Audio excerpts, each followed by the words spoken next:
इस्लाम में ये मौलवीज़म कोई डिपार्टमेंट नहीं है। मोहम्मद रसूलुल्लाह सल्लल्लाहु अलैहि वसल्लम कौन थे? एक ताजिर थे, एक मुजाहिद थे, एक सपा सलार थे, एक बाप थे, एक बेटे थे, एक भतीजे थे, एक शोहर थे। और आप सल्लल्लाहु अलैहि वसल्लम एक स्ट्रेटजिस्ट थे, प्लानर थे।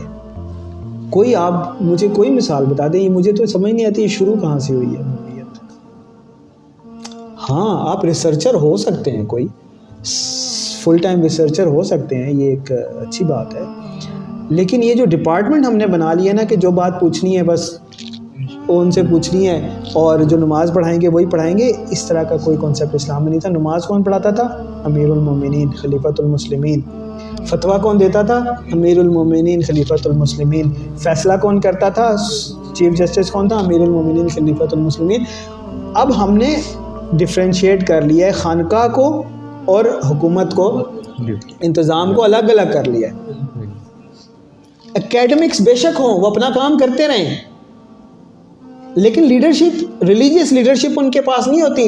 रिलीजियस लीडरशिप भी जो मटेरियल लीडर है उसके पास होती है।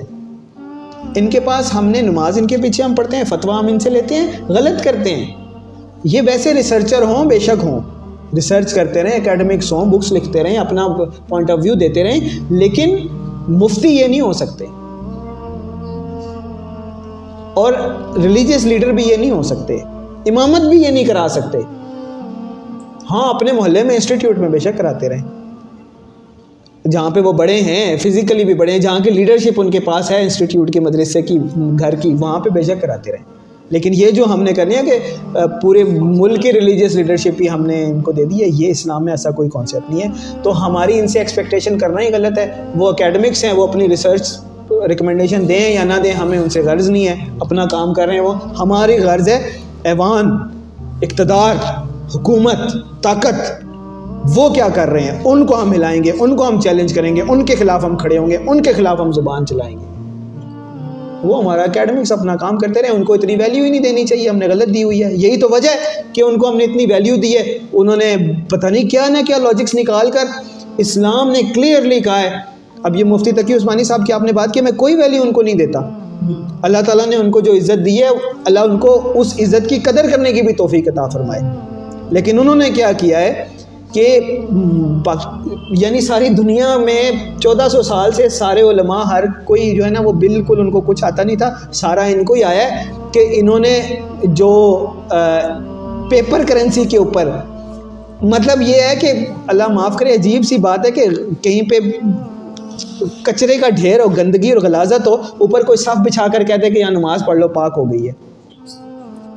इन्होंने ये काम किया, जो पेपर करेंसी है, जो है ही सूद, जो करेंसी है ही नहीं, जो है ही फ्रॉड, जो दजल है, उसको उन्होंने हलाल करके उसके ऊपर इस्लामिक बैंकिंग लागू करके उसको बिल्कुल जायज़ करार दे दिया। सबसे पहले इन्होंने तो स्टार्ट किया। आप उनसे क्या एक्सपेक्टेशन रखते हैं? मैं इनको बिल्कुल, मतलब जितना मर्जी लोग मुखालफत करें, कुछ भी कहें, मैं इनको बिल्कुल ठीक नहीं समझता। बेवकूफ़ी है, गलती है, जो भी है, लेकिन he is on totally on the wrong side. और ये अल्लाह माफ़ करे, असहाबुस सब्त वाली मिसाल है। असहाबुस सब्त का क्या हुआ था? बनी इसराइल में अल्लाह ताला ने कहा था एक कौम को कि वो मछेरे थे, मछलियों का शिकार करते थे, तो उनका ये था कि कारोबार करने की इजाज़त नहीं थी, तिजारत हफ्ते वाले दिन नहीं कर सकते, ऑफ डे बिल्कुल काम कारोबार के वाले से। तो उन्होंने क्या किया कि जो मछेरे थे ना, वो क्या करते थे, अल्लाह ताला आजमाइश के लिए हफ्ते वाले दिन मछली ज़्यादा भेज देता था। तो वो क्या करते थे, ये पानी है ना, उससे ऐसे ना नहरें से निकाल के ना, तो बड़े बड़े गड्ढे खोद लेते थे। तो जब पानी ज़्यादा आता था ना, तो वो जो मछलियाँ होती थी वो सारी जमा हो जाती थी। तो वो तो नहीं पकड़ी ना, वो पानी में ही है। तो अब वो संडे को या मंडे को आकर ना, वो फिर उनको पकड़ लेते थे। लेकिन मछली कौन सी होती थी? वो हफ्ते वाले दिन के लिए होती थी। लेकिन आज के दौर की आप लॉजिक देखें ना, आज के दौर की लॉजिक ये हम आप भी लगाते रहते हैं हर वक्त। ठीक है, मैंने यूँ नहीं यूँ किया था, यूँ नहीं यूँ किया था, देखे मैंने हफ्ते को तो नहीं पकड़ी, पकड़ी उन्होंने हफ्ते को नहीं पकड़ी। लेकिन अल्लाह के साथ हुज्जतें, चलाकियाँ, तो अल्लाह ताला ने उनको खिंजीर और बंदर बना दिया था। तो ये वो मामला है कि गंदगी के और गलाजत के ढेर के ऊपर आप साफ बिछा कर कहें कि यहाँ पे ये पाक हो गई ये जगह, यहाँ नमाज़ पढ़ें आप, ऐसी बात नहीं है। ये जो इन्होंने किया बिल्कुल असहाबुस सब्त वाला काम किया है। और या तो ये इसको टोटली वापस लें, उससे तौबा करें, वरना मतलब हम कुछ भी एक्सपेक्ट कर सकते हैं। अल्लाह माफ़ करे। अल्लाह ताला दुनिया में भी ऐसे लोगों को मतलब निशान इबरत बना सकता है और आखिरत में भी बना सकता है। अल्लाह ताला हम सबको, वही बात है, रब्बी हबली हुक्मा अलहिकनी बिस्सालिहीन, अल्लाह हमें हिकमत अता फरमा और हमें कुव्वत फ़ैसला अता फरमा। उनके उस कद काठ को ना देखे कि लोग तो उनको पूछ रहे हैं, जी इन्होंने कहा है तो ठीक होगा, यही तो पूछना है।